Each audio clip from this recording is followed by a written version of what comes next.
दोस्तों, आप सभी का स्वागत है मेरे YouTube चैनल दादी नानी के नुस्खे पर। जैसे कि आप जानते हैं कि रक्षाबंधन आ रहा है, तो आज मैं आप सभी के लिए लाई हूँ स्टोरी कि रक्षाबंधन स्टार्ट कैसे हुआ था।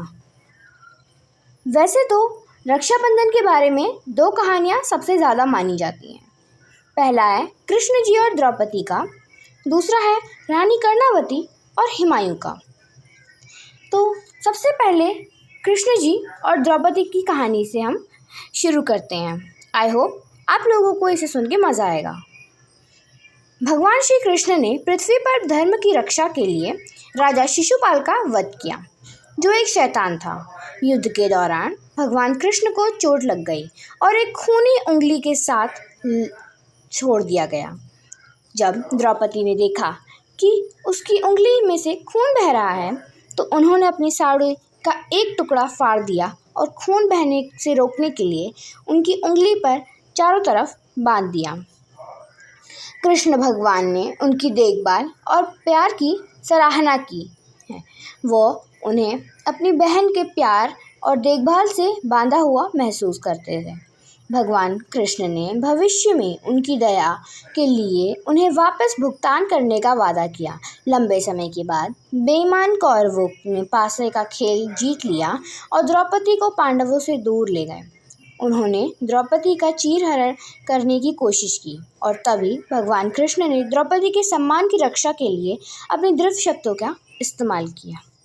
दोस्तों, इस कहानी से आज तक हम लोग रक्षाबंधन को कृष्ण और द्रौपदी के बीच के प्यार और भाई बहन के रिश्ते का प्रतीक मानते हैं और पता चलता है कि हर एक भाई अपनी बहन की ज़रूरत पड़ने पर रक्षा करेगा।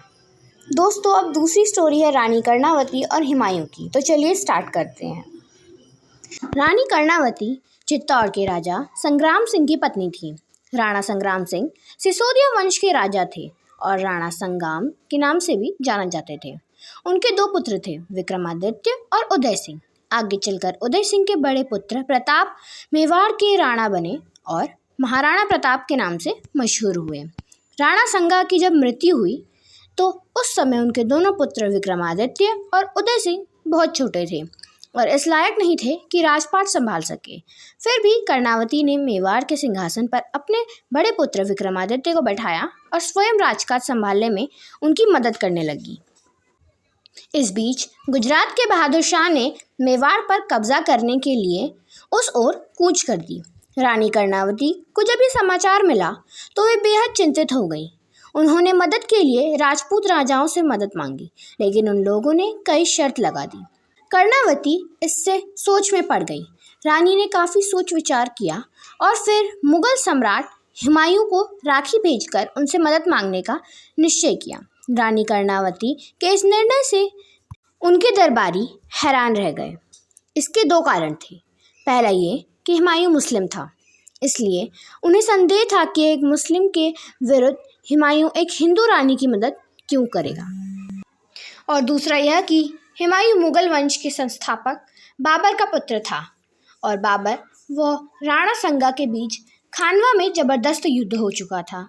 उस युद्ध में घायल होने की वजह से ही राणा संगा की मृत्यु हो गई थी।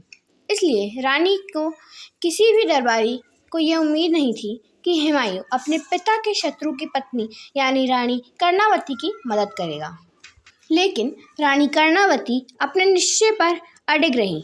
वे बोली, हुमायूं भले ही मुस्लिम हैं, पर वे भारतवर्ष के एक बड़े सुल्तान हैं। मुझे पूरा यकीन है कि वे रिश्ते की अहमियत समझते होंगे और मेरी राखी की लाज रखेंगे। कर्णावती की राखी लेकर एक पत्रवाहक दिल्ली पहुंचा तो उसे पता चला कि वे हुमायूं इस समय ग्वालियर में नहीं हैं। हुमायूं ने उस वक्त ग्वालियर से अपना पड़ाव डाल रखा है और वो बंगाल पर आक्रमण करने की तैयारी कर रहे थे। पत्रवाहक ने यह जानकर अपना घोड़ा मोड़ दिया और ग्वालियर जा पहुँचे। रानी कर्णावती की राखी और उसका पत्र देखकर हुमायूं को आश्चर्यचकित प्रसन्नता हुई। उसने पत्रवाहक से कहा कि आप अपनी रानी साहिबा से कहिए कि वे अपना हौसला बनाए रखें। मैं जल्द ही अपनी सेना लेकर चित्तौड़ पहुंच रहा हूं। हालांकि हुमायूं तक कर्णावती का संदेश पहुंचने में काफ़ी समय व्यतीत हो गया। लेकिन फिर भी हुमायूं ने अपना एक हरकारा दिल्ली की ओर दौड़ा दिया, जिससे वहाँ पर सेना तैयार हो सके। उसके बाद उसने दिल्ली की ओर कूच किया। दिल्ली पहुंचकर हुमायूं ने एक बड़ी सेना ली और फिर चित्तौड़ की ओर चल पड़े। लेकिन हुमायूं के चित्तौड़ पहुंचने से पहले ही गुजरात का शासक बहादुर शाह चित्तौड़ जा पहुंचा। रानी कर्णावती ने अपनी छोटी सी सेना के साथ बहादुर शाह का सामना किया, लेकिन वो ज़्यादा देर टिक नहीं सके। उन्होंने अपनी हार होते देखकर 8 मार्च 1535 को अपना राजपूत साथियों के साथ जौहर ले लिया। रानी कर्णावती के जौहर करते ही चित्तौड़ की सेना का रहा सहा मनोबल भी जाता रहा। इससे उसने घुटने टेक दिए और चित्तौड़ पर बहादुर शाह का कब्जा हो गया। लेकिन हुमायूं जब अपनी सेना लेकर चित्तौड़ पहुंचा तो वहां पर बहादुर शाह का कब्जा हो चुका था। वहीं पर उसे रानी कर्णावती के जौहर की भी खबर मिली। यह सुनकर उसे बहुत दुख हुआ, लेकिन जब उसे यह खबर मिली कि कर्णावती के दोनों पुत्र विक्रमादित्य और उदय सिंह बूंदी के किले में सुरक्षित हैं, तो उसे थोड़ा सुकून मिला। हुमायूं ने कर्णावती की राखी की लाज रखते हुए बहादुर शाह को चित्तौड़ से मारकर भगा दिया। इसके बाद उसने बूंदी से उनके पुत्र को बुलवाया और चित्तौड़ के सिंहासन पर कर्णावती के बड़े पुत्र विक्रमादित्य को बैठा दिया। इस ऐतिहासिक घटना को घटित हुए अब तक सैकड़ों साल गुजर चुके हैं। आज न हुमायूं है और न ही कर्णावती, लेकिन भाई बहन का यह अनूठा रिश्ता कहानी और कविताओं में आज भी जिंदा है। तो दोस्तों, अगर आपने इन कहानी में से कोई एक भी सुनी हो तो कमेंट में ज़रूर बताना, और जितने भी भाई बहन इस वीडियो को देख रहे हैं वो कमेंट में बताना कि आपके कितने भाई या बहन हैं। गाइस, जाते जाते एक रिक्वेस्ट है, प्लीज़ मेरे चैनल को लाइक, शेयर एंड सब्सक्राइब कीजिएगा, ताकि आपके रिश्तेदारों और दोस्तों को भी पता चले कि राखी का ये पर्व किस तरह से शुरू हुआ था। जाते जाते दोस्तों, मेरी आप सभी से बस एक ही रिक्वेस्ट है, प्लीज़ मेरे चैनल को लाइक, शेयर एंड सब्सक्राइब ज़रूर कीजिएगा।